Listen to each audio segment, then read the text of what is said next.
Olá, eu sou o Dr. Alan Bernac e eu estou de volta aqui para responder uma pergunta que foi feita para mim na minha fanpage no Facebook. Conforme eu tinha dito anteriormente, à medida que vocês quiserem fazer alguma pergunta, oportunamente eu vou poder responder através desses vídeos curtinhos. Então é só ir no Facebook, lá na minha fanpage, fazer a pergunta que eu mando a resposta. Se eu puder mandar a resposta, for uma resposta simples, eu respondo para você. Se eu achar que é uma dúvida pertinente a mais pessoas e que vale a pena a gente fazer um vídeo, a gente vai dar um jeito dessa informação ser compartilhada para mais pessoas. A pergunta feita é a seguinte: a marca da prótese e o material no qual reveste a prótese tem relação direta com o resultado e tem relação direta em complicações no pós-operatório, como que o pessoal fala que é rejeição, um termo leigo, mas que a gente chama de contratura capsular, que é um termo médico. Então eu resolvi trazer um pouquinho, rapidamente, um pouquinho de história da prótese de mama. A primeira prótese mamária foi colocada em 1962 e o intuito mesmo foi de aumentar a mama. E de lá para cá, isso foi gradativamente se tornando uma coisa, quase que um padrão de beleza, a questão da mama grande, e inicialmente nos Estados Unidos, mas como nós brasileiros temos uma forma de copiar um pouquinho de cultura americana, não tanto, mas temos um pouquinho, então isso também tem caído cada vez mais no gosto do brasileiro ou da brasileira. Inicialmente, as próteses eram assim, lisas, tá? Eles não tinham informação suficiente nem tecnologia suficiente para poder desenvolver um produto com mais qualidade. Então foi feita uma prótese de silicone lisa, no qual existe uma camada de silicone revestindo a prótese. E essa prótese, essa aqui já não, que já é mais moderna, mas a prótese inicialmente era preenchida por um silicone bem mais fluido. Ele não era completamente líquido, mas era bem mais fluido do que é hoje. Hoje em dia, nós temos esse preenchimento desse silicone, ou seja, o que está aqui dentro, seja aqui dentro ou aqui dentro é a mesma coisa. O que tem aqui dentro? Essa aqui é bom para mostrar porque ela é translúcida. É um gel de silicone, que eles chamam de silicone de padrão médico. Então, é um tipo de silicone que agride quase nada ao organismo, agride nada ou quase nada ao organismo humano, se em contato com ele, revestido por essa cápsula de silicone também. Gostaria de lembrar também que existem um outro preenchimento de prótese, que é uma prótese que a gente chama de uma prótese salina, ou seja, é uma prótese que ao invés de ter silicone no seu interior, ela tem um soro fisiológico, que é aquele mesmo soro fisiológico que a gente precisa às vezes no hospital, ou que a gente usa para lavar uma lente de contato, alguma coisa, é o mesmo material que preenche essa prótese. Essa prótese, ela com preenchimento salino, é uma prótese que no Brasil realmente não faz muito sucesso, uma vez que ela perde um pouquinho de volume com o passar do tempo, mas nos Estados Unidos, em virtude do silicone ter sido proibido durante muito tempo lá, eram as próteses de escolha. Então, às vezes, você pode até ver num programa de televisão qualquer, principalmente esses de origem americana, o médico enchendo de soro as próteses. Então, é por isso, são as próteses salinas. Na verdade, os médicos todos preferem trabalhar com a prótese com revestimento, né, com interior de silicone, mas devido a essa parte de burocracias e vigilância sanitária dos Estados Unidos, eles fazem muito ainda com o preenchimento salino. Então, pegando essa prótese aqui, que é uma prótese lisa, tá? Que seja parecida com aquelas dos primórdios. Qual que é a diferença dessa aqui hoje, que é uma prótese atual, porém lisa, da antiga? É que se eu cortar ela aqui no meio e abrir para que ela extravase, ela não vai extravasar, porque esse silicone ele foi feito dessa forma, um silicone coeso, no qual ele não é fluido, ou seja, ele não vai vazar, ele não vai caminhar pelo corpo, mesmo se a prótese romper. Nesse mesmo tempo, com as observações, a partir de então, com os médicos fazendo a cirurgia de aumento mamário na época, foi observado que existia um número muito grande de contratura capsular. O que é uma contratura capsular? Todo o material estranho ao nosso organismo, a partir do momento que em contato com o nosso organismo,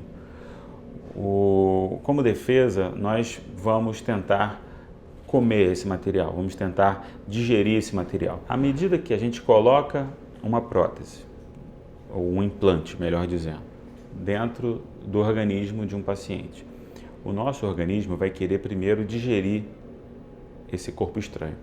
Como ele não vai conseguir digerir esse corpo estranho, os macrófagos, as nossas células de defesa não vão conseguir digerir esse corpo estranho, ele vai fazer uma outra coisa. Ele vai isolar ela do corpo. De que forma que o nosso organismo isola um implante do nosso corpo? Ele vai criar uma cápsula ao redor dessa prótese. E ela vai ficar completamente excluída do organismo. Né? A partir do momento que você cria essa cápsula, você exclui esse corpo estranho do organismo. Acontece que essa cápsula ela é como se fosse um material fibroso. E por leis da física existem vetores de contração. Essa cápsula, na medida do tempo, ia cada vez mais apertando esse implante. E quanto mais ela apertava, e começaram a dar as famosas contraturas, né, que a gente chama de contratura, esse aperto da cápsula em torno do implante. E isso gerava uma deformação. Então, existiam naquela época muitos casos de contratura capsular, chegando até em níveis de 50% de contratura capsular. O que é isso?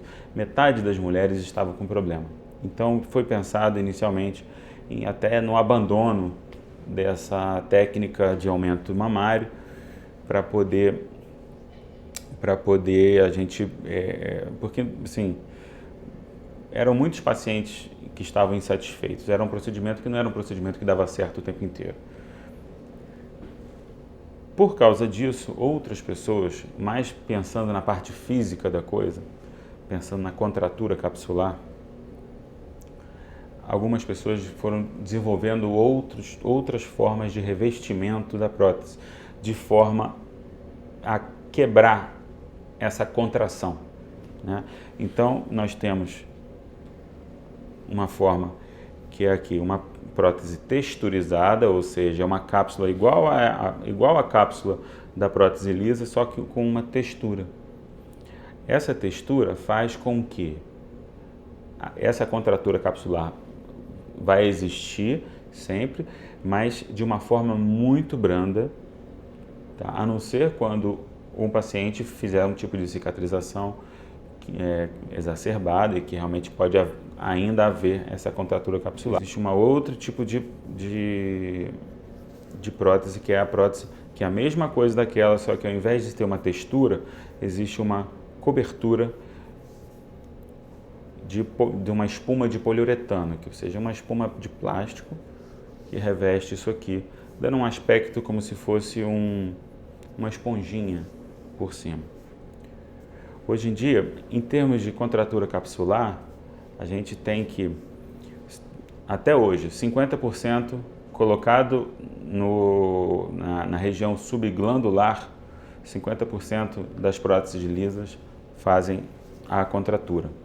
Colocando no mesmo lugar as próteses texturizadas, ou seja, naquele plano subglandular, 8 a 10% dessas próteses pode gerar algum tipo de contratura. E, em menor grau, as próteses que têm essa cobertura de poliuretano, que geralmente variam, fica em torno de 4%. Continuando, você vê que tem vários tipos de prótese aqui. E algumas próteses, algumas fábricas, melhor dizendo, optaram por fazer vários modelos, vários tipos de implante. É importante que você saiba quais são esses tipos, tá? E qual que se adequa mais ao seu caso. Aqui nós temos uma prótese mais tradicional, uma prótese ou aqui, tá? Nós temos as mesmas próteses. São próteses redondas, nas quais temos a maior projeção no centro da prótese, que foram as primeiras a serem desenvolvidas. As próteses também servem para reconstrução mamária e por causa disso foram feitas próteses que simulavam mais a mama. Só que esse tipo de prótese também caiu no gosto de algumas pessoas.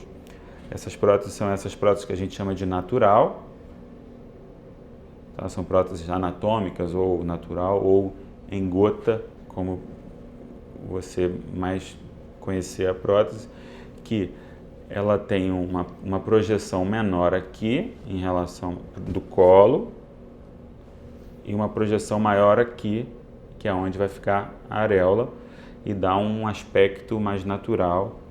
Então, essa prótese lisa, ela é usada hoje principalmente no plano submuscular, que é uma região que aceita bem esse tipo de prótese com um nível muito baixo de complicação. E devido também à demanda de mercado, nós temos também próteses que são mais cônicas, ou seja, que tem uma projeção maior na parte central e que vão dar essa projeção maior na parte central. Mas qual é a prótese que o meu cirurgião vai escolher para mim? Qual que eu tenho que escolher para mim, doutor? Isso vai depender também muito da consulta, do que você vai passar para o seu médico, de qual a sua expectativa. Vai depender da experiência dele em saber como lidar com esse tipo ou aquele tipo, em saber no gosto dele também, e atendendo também ao seu gosto, qual é a melhor para o seu caso especificamente. Bem, espero que eu tenha contribuído de alguma forma para elucidar essa parte dos modelos e dos tipos de revestimento, e aguardo que vocês venham com novas perguntas para que a gente possa ter oportunidade de responder à medida do possível a essas dúvidas e que elas possam ser cada vez mais divulgadas, esses esclarecimentos. Bem, por hoje é isso, espero que vocês tenham gostado e até a próxima.